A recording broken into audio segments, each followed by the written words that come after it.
두 번째 문제는 뭐냐면 여러분들이 일단은 다항식의 연산을 한번 풀다 보면 곱셈 공식을 같이 배우게 되는데 곱셈 공식은 솔직하게 말하면 그 자체로 시험 문제에 나오는 케이스는 사실은 거의 없어요. 이건 진짜 거의 없어요.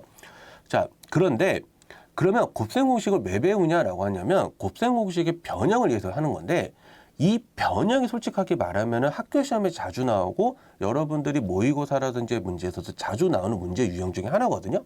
근데 특히 곱셈 공식의 변형은 어디하고 많이 연결을 지냐면 도형 파트하고. 그래서 이 도형 파트하고 연결을 지어서 한번 해보는 건데 그러면 이 문제를 한번 보면서 여러분들이 나중에 곱셈 공식이 어떻게 해서 접근을 해야 되는지를 꼭 한번 적용해 보시도록 해보세요.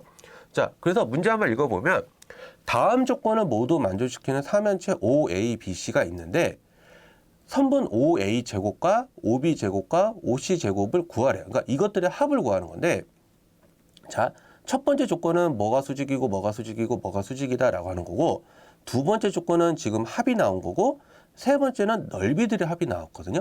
그러면 여러분들이 이거를 잘 생각해 보면 아, 이거는 곱셈 공식의 변형을 글로 표현이 되어 온 거구나. 그래서 이 글로 표현이 된 거를 일단 첫 번째 목표는 어떻게 한다? 그림으로 나타내 본다가 문제 포인트가 되는 거예요.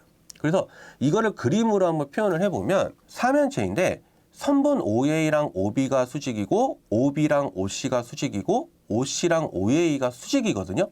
그러면 여러분들이 이거를 먼저 그림으로 표현을 하면 이게 어떤 그림으로 나올까요? 한번 먼저 그려보세요.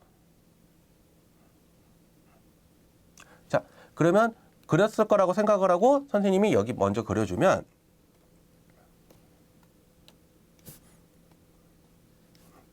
자, 여기 이렇게 만나는 점을 O라고 표현을 하고 여기 A, B, C라고 표현해줘서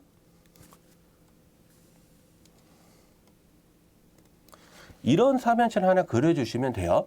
이런 삼면체를. 그러면 이 조건을 봤었을 때 선분 OA랑 선분 OB랑 뭐 아무튼 기타 등등등 해서 이것들이 다 수직이라는 걸 볼 수가 있거든요.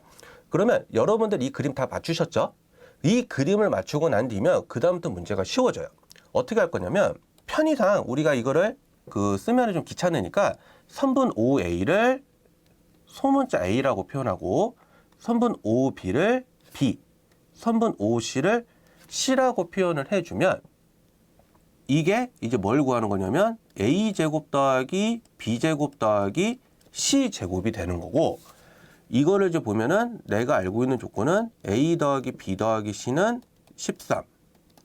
자, 이거는 이제 구하는 거고 OAB의 넓이를 해보면 2분의 1 AB. 그러니까 삼각형의 넓이는 넓이 구하는 공식을 써서 이렇게 해주면 되고 그럼 OBC도 같은 방법으로 그 다음에 OC에도 같은 방법으로 표현을 해주면 이런 식으로 표현이 되겠죠. 그러면 이 넓이가 27이 되니까 이 식에다가 2를 곱해주면 AB 더하기 BC 더하기 CA는 얼마가 되냐면 54라는 조건도 알게 되는 거죠. 그러면 자, 다시 한번 처음으로 문제 돌아갔을 때 이렇게 길게 되어 있던 문제를 이렇게 줄일 수가 있다는 거죠. 그래서 첫 번째 포인트는 여러분들이 다시 한번 생각을 하게 해야 되는 건 뭐냐면 이 문장이 나왔을 때 이거를 그림으로 표현해야 된다는 거 하나, 그리고 두 번째는 아, 이거는 곱셈 공식인데 어떤 곱셈 공식의 변형을 물어보는 건지를 파악해야 된다는 거 하나. 그래서 이 두 가지 관점을 먼저 생각을 하시고 자, 그러면 여러분들이 선생님이 강조했던 부분이에요. A제곱 더하기 B제곱 더하기 C제곱은 뭐다? 그렇죠. 이거는 A 플러스 B 플러스 C의 제곱에서 빼기 2AB, BC, CA를 하는 거죠. 그래서 이거를 이제 내가 알고 있는 조건들이 있으니까 넣어주면 13의 제곱 빼기 2 곱하기 54가 돼서 169 빼기 108이 되니까 총 결론은 얼마다? 그렇죠. 61이 되더라 라고 이야기를 한다는 겁니다. 그래서 이 문장들이 나왔었을 때 이것들을 어떻게 해서 활용을 한지를 한번 살펴보세요. 특히 이 문제의 강조는 뭐다? 곱셈 공식의 변형. 그래서 이 변형이 어떻게 해서 연결을 하고 어떤 그림하고 연계가 되는지를 꼭 생각을 해 보시기를 꼭 바라겠습니다. 특히 선생님이 강조하는 도형은 입체 도형 파트에서 많이 나오니까 꼭 보세요. 꼭 다시 한번 보셔야 돼요.